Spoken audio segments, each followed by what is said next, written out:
Well, this is episode number 2. So I just wanted to quickly go over some stuff. This is a recap of the eye gels are now in service. Hopefully everybody's had a training on that, on how they work and how to insert them. And so obviously you guys have seen there's green kits. They were too big to put in the ALS bag. There is talk about maybe putting one size in the ALS bag, the number 3. There's been just a quick word on that, but hasn't been set in stone yet. So we'll keep that in mind. But thank you guys for all the recommendations on the ALS bag.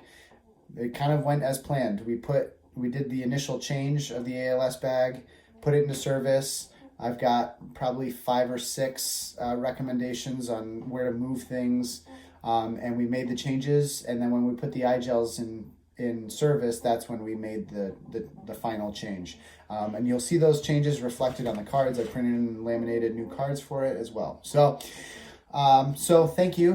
Hopefully everybody's a bit happier with them. Some of the changes that we made were we kind of made it smaller so it would fit in the cabinet a little bit better. We ended up kind of taking the King Vision and putting it in with the BVM, and also with the King Vision are all the supplies for the King Vision. So the side pouch used to have the clear handles, the unchanneled and the channeled blades on the side, but now we've put it in the King Vision on the upper front pouch.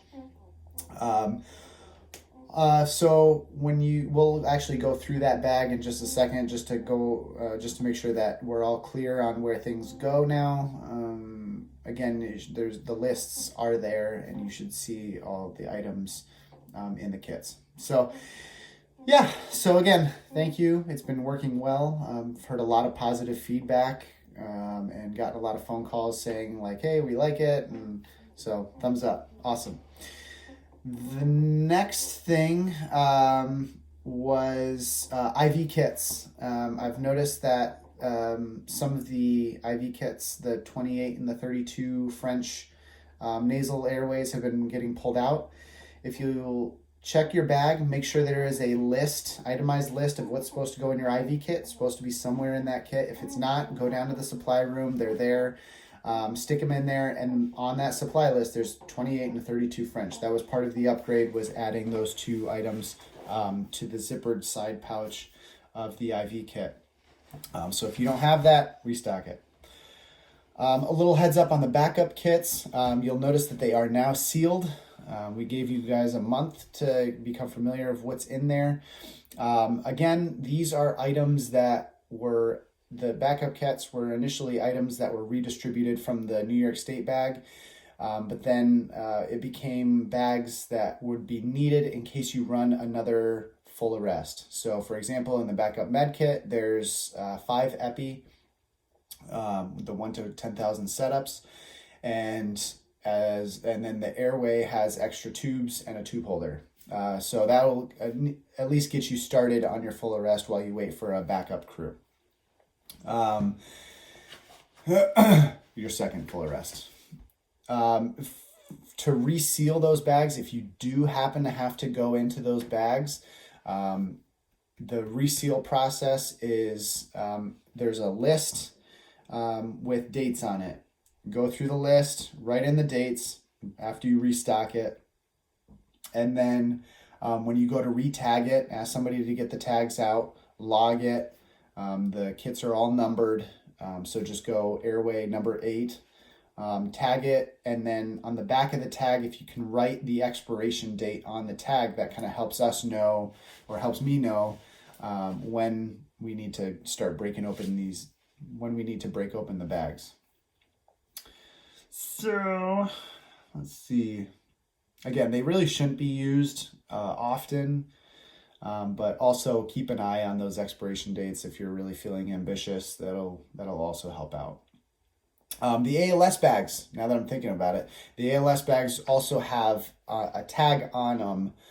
They're not to seal it, but they're tagged with the number, and then on the back it should have a month written on it. If you get to a point where we're in May and April is written on the back of the tag, then there might be some expired meds. go through on your check and make sure that there's nothing expired. If there is, run to station 1 and restock it. If you can, grab a new tag, write May on it to make sure it's, just to say that all the dates are good till the end of May, and then log it in the book for that particular ALS bag.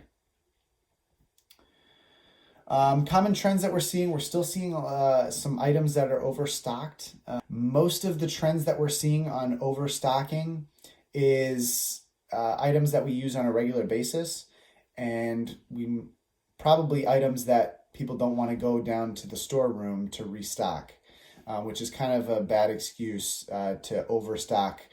We've been resorting to getting new IV kits because people have been jamming 5, 6, 20 gauges in that slot, and the bands will pop in.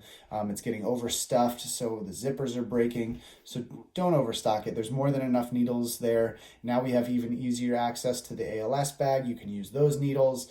You can use the needles up in the IV kit. There's should be one orange bag that has needles in it.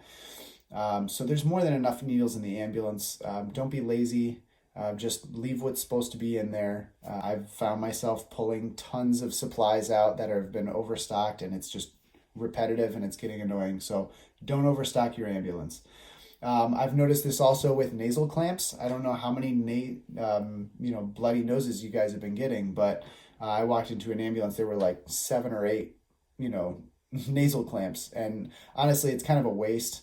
We've got 2 in the first aid kit in cabinet 9, which is more than sufficient. I don't think you guys are going to 3 in a row.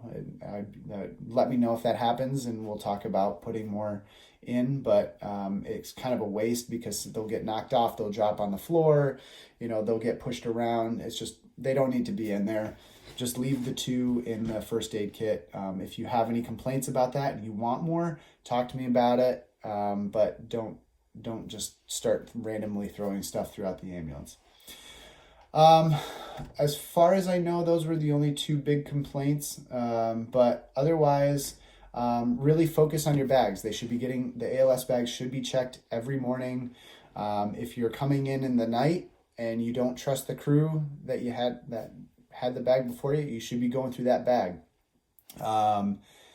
Even if you do trust them, if it were me, I'd still go through the ALS bag at the beginning of my shift, and I do it because ultimately now it's my responsibility, and if I pass it on to the next person and there's something missing, that's on me, and I don't want to get written up for that. So the policy is big issue, like you're missing a BVM, that's a verbal warning.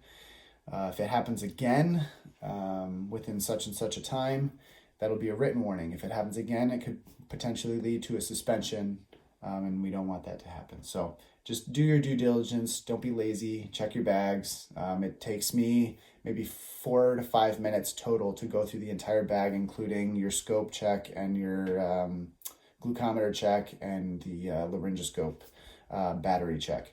So do your due diligence, be a good medic, be a good basic and a provider, and make sure you have all the tools you need. So, all right, I think that is the end of the rant. That should cover just about everything. We'll just run through that ALS bag real quick, and that'll be the end of the video. All right, thank you. Are you real right now? Okay, all right. Oh my gosh. So new bag layout. This is after the eye gels were released, which means we took the combi tubes out. When we did that, it made some room to kind of redistribute items. The biggest complaints we got were that it's hard to get this in the ambulance cabinets, and also the bicarb ampules were breaking because they were getting pulled out of the boxes and such. So we just kind of moved stuff around. The biggest ones, we'll start with the airway. You'll notice the tubes are still on the side. Make sure, again, that you have your lube and your syringe. Up top here, you have the laryngoscope kit. If you look at the list, it'll have the laryngoscope and everything that's supposed to go in that kit. And then on the other side, you have the adult and pediatric tube holders. your oral airways, nasal airways. Make sure there's a lube with your nasal airways. And then your neosynephrine. So that's your side kit. So that's kind of your main airway pouch. You also still have the BVM up top here with your 3 different sizes of mask. You also have the King Vision, and then you have 2 bags. One bag has the channeled blades, and the other bag has the unchanneled blades. I'm looking into getting Velcro pieces so then we can stick those channeled and unchanneled blades in the pouch without having to keep them separate in plastic bags. It just adds a little more organization. So we're working on that. I haven't found anything good yet. I'll keep you guys updated. The top of the pouch is a lot flatter, but this was also to help it fit in the cabinet. So on the top pouch, again, there's a little card. Make sure you have your Braslo tape, your glucometer, and the SVN for BVM. The BLS pouch is unchanged other than just pulling the glucometer kit out. We found that the best way to kind of keep the IV kit in here is literally just throw it right on top of the yellow kit. If you shove it in, and I want to reiterate this, if you shove this in the side, this bag does not compress as well to fit in the cabinet. So stick the yellow kit right in the middle of the pouch this way. Don't turn it the other way, again, because it won't be able to squish. And just stick this right on top and close the bag. Okay, it fits pretty well. You'll also see the bicarb is not here. It's in the yellow pouch now, okay? Pretty easy to restock. So the last thing is, I think I said this earlier in the video, but there are tags on the side with the month written on the side. This says April, which means that the bag, all the dates in the bag are good until the end of April. So, all right, and that's it. Okay, well, that's it. Thank you. Thumbs. Okay, thanks, Jeff. Okay. Wow, that is so close to my face. Okay, we'll see how this goes. They're gonna wave like bye.